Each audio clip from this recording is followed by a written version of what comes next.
how are 55 or 60,000 people coming to this country illegally on a boat? How is that happening? That's insane. The year I came to Britain, 1996, 55,000 people came here legally. And now we have more people than that coming illegally every year. And we're an island. We literally have water around us. People have to get on a boat to come here. How is it happening? It's insanity. And therefore people will conclude that it's a result of a legal structure or whatever that's causing this thing that should not be happening. No country can have illegal immigration at these levels. It's absurd. It's just absurd. And because that's the position we're in, we're having this debate, and immigration is the deciding issue for a lot of people. A lot of people. I was talking to somebody who is a Lib Dem the other day, and he was talking about how illegal immigration is such a big problem. And it's also true for the Tories and for Reform. And I think for Labour too. It's very high on people's list of concerns. So if you want to be elected at the next election, you're going to have to be very, very clear about what you're going to do and very robust on it. I'd be interested in your views on people's concerns about immigration and, if you like, whether there's a hierarchy in there. How much of it's economic, it's pressure on our jobs, pressure on our infrastructure. How much of it's we're a small island and we haven't got room, and how much of it's about further, if you like, cultural disruption and weakening of the society? I think a lot of it is all of those things.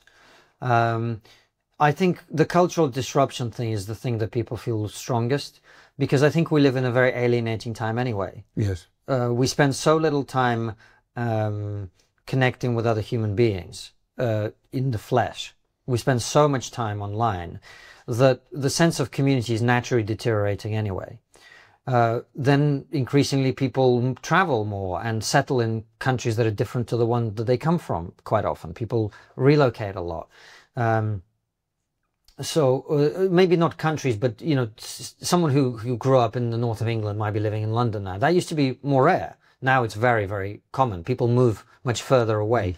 So they're not estranged, but they're distanced from family. They see each other more frequently. And so the sense that, it's easier to form communities with people who are more like you, culturally and in terms of values, right? So when you have a lot of cultural disruption, when the person who lives next door to you is not someone who you understand very well, and it's maybe a little bit more difficult to make that connection, then I think it's natural that the more and more and more of that happening is not something people particularly welcome. It doesn't mean that we can't adjust to each other over time and get to know our neighbors of a different background and whatever, but I think there's a sense that integration is only possible when the quantity is appropriate, when the number of people coming is manageable. It's like food, you like food, but you wouldn't have 3 meals over the course of an hour because you can't digest all of that. It's the same with people coming. I think immigration can be immensely beneficial to a country. Well, it certainly has been to Australia. Yeah. Except to say this, that if you build it too quickly, and if the people coming in don't particularly share, and this is where multiculturalism can end up destroying culture for everyone, hang on to your core values, because we think, I'm unashamedly say, you want to come here because our country's a great place because our core values have made it so. Exactly. Don't undermine them. Absolutely. And there's a combination of those two things, isn't it? That's why I object very strongly, I'm afraid, to people coming here and saying we want Sharia law, for example. Yeah. We don't want Sharia law. No, we don't. And it's not just about that. Sharia law is an extreme example, and it's much easier to point our finger at and say, we don't want people who want a theocratic government in this country. That's not a hard thing to say. A much harder thing to say is we want the number of people coming to be such that they end up integrating into our society and becoming British, as opposed to staying whatever it is that they were when they first came here. And that doesn't necessarily look like wanting Sharia law. It may be other practices or other things that are not compatible with our culture. And they're not just from that particular Muslim community that you're talking about. It could be all sorts of other ones.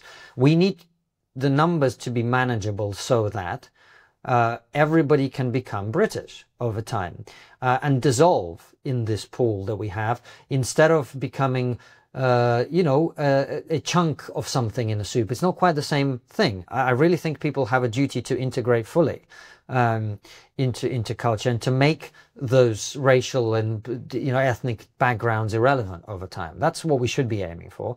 It's to a large extent what they're pursuing in America. They have a different history, and when it comes to the African American population, it's a little bit different. But broadly speaking, that vision that everyone is American and everything else second, that's what we need to have. It's the only way that a multi-ethnic society can work, when everybody wants to become part of that society. And anything that is a barrier to that is a problem for us.